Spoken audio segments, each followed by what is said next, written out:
Good morning, and thanks for joining us today for another moment in Black history. Today we would like to welcome Dr. Charles Drew. Thank you for having me. Dr. Drew, you're known as the father of blood banks. How did you attain that title? I developed a method for processing and preserving blood plasma or blood without cells. Plasma lasts much longer than whole blood, making it possible to store or bank it for longer periods of time. How did this discovery change the medical profession? Being able to store blood was a game changer. It allowed us to send life-saving materials to whoever needed them in a country, as well as military soldiers of war who needed it. Was everybody able to take advantage of this life-saving technology? Well, unfortunately not. I became very frustrated with the military's request to segregate blood by African Americans. The military didn't want to use African American blood, but later said it was okay to use it for African American soldiers. Because of you, Dr. Drew, several people can now have life-saving treatment. How does that make you feel? I feel better knowing that the work I've done is now available to all people and that preserving blood plasma can now be used for many different reasons. Thank you, Dr. Drew. You have just witnessed another moment in Black history. Today we have the pleasure of interviewing Katherine Johnson, who played a vital role in NASA's trajectory analysis for Mission Freedom 7, America's first human spaceflight. Ms. Johnson, when did you first realize that you had a gift for numbers? Very early on, I skipped several grades in my school because of my knowledge and gift of numbers. I was one of the first Black women to integrate West Virginia University's graduate program. When did you first begin to work for NASA? In the summer of 1953, I heard openings in the all-Black West Area computing section at the National Advisory Committee for Aeronautics, which is what it was called before NASA. At the time, they used humans as calculators and needed people to calculate advanced formulas and numbers. How was it for you working in a predominantly white, all-male program at the time?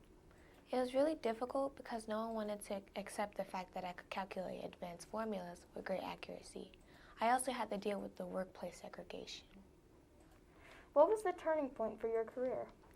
In 1962, when NASA prepared the orbital mission of John Glenn and the space program had just started using mechanical computers, they called on me to calculate the numbers by hand to be sure the calculations were correct for a successful landing.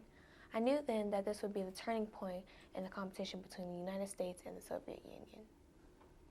Thank you, Ms. Johnson, for your contributions to the United States space program. Today we have the pleasure of interviewing Maya Angelou, born Marguerite Annie Johnson. She was an American author, actress, screenwriter, dancer, poet, and civil rights activist. She is best known for her 1969 memoir, I Know Why the Caged Bird Sings, the first nonfiction bestseller by an African American woman. Ms. Angelou, you have received several awards throughout your career. Where would you say you get your inspiration? I had a very difficult childhood. My parents divorced when I was very young, and I was sent to live with my grandmother. I also experienced childhood trauma at an early age, and as a result of this, I became mute for 5 years. I didn't speak a single word for 5 years. At what point did you find your voice? My grandmother was very nurturing and encouraging. She never gave up on me, and she made me feel like I could do anything. By the time I did speak, I had so much to say, and it all came out in my writings.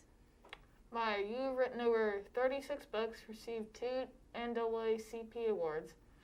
What has been the highlight of your career? When I wrote On the Pulse of the Morning for Bill Clinton's inauguration, it was the only second poem ever written for an inauguration since John F. Kennedy's, and it was an honor to recite that poem for the President of the United States. Ms. Angelou, can you please grace us with a few words of Still I Rise? Of course. Did you want to see me broken?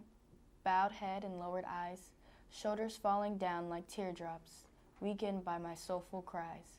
You may shoot me with your words, you may cut me with your eyes, you may kill me with your hatefulness, but still like air, I'll rise. Today we are here to interview the first African American woman millionaire, Madam C.J. Walker. Thank you for joining us today. Thank you for having me. You created an empire of homemade haircut products for women. What inspired you to come up with that idea? I had a horrible experience with hair loss, and there was nothing on the market geared towards hair care for Black women, so I created my own. Were you always so inventive? I'm no stranger to hard work. My parents were born into slavery, and I was the first of 5 children to be born free. I was an orphan at the age of 6, married at the age of 14, and a widow by 20. So I had to find a way to support me and my daughter. What has been the most rewarding thing about becoming an entrepreneur? Being able to support myself as well as employ other Black families who needed a job and a way to support themselves too. Not to mention, I was very good at promoting myself as well as my products. What other noble contributions were a result of your business? I was able to open a beauty school in Pittsburgh, provide clubs for my employees, and as well as part of my charter, I stipulated that only a woman could serve as president. I also donated money to Black charities, funded scholarships, and helped to create Black history. Yes, you did, Madam C.J. Walker, and for that we applaud you. Thank you so much for being here with us today. Today we are here to interview the King of Pop, Michael Jackson. Thank you for joining us today. I'm glad to be here. Thank you for having me. You are known as the best-selling singer, songwriter, and dancer. How did it all start? As a child, my father, Joseph Jackson, used his 5 sons to create a singing group known as the Jackson 5.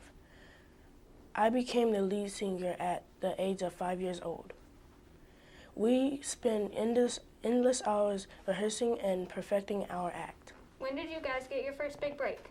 In 1969, when Berry Gordy signed us with Motown Records, we moved out of Los Angeles and lived with Gordy and Diana Ross for a while until we got settled.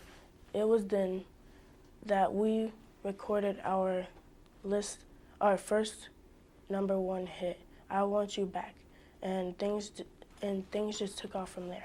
What made you want to break from the group and go solo?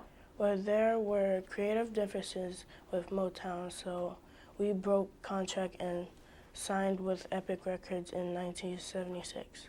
At the same time, I was working on my music of my own, behind the scenes in 1971. When I was 13, I launched my first solo career in addition to working with my brothers. My first solo song was Got to Be There. In 1979, when I released my solo album, Off the Wall, it became a big hit.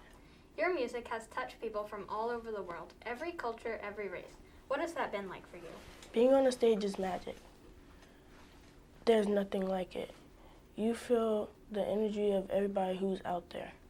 You feel it throughout your body. Music is my life. Ladies and gentlemen, today we celebrate Michael Jackson, the creator of the best-selling music album of all time, Thriller, and the creator of the highest-grossing concert film of all time, This Is It.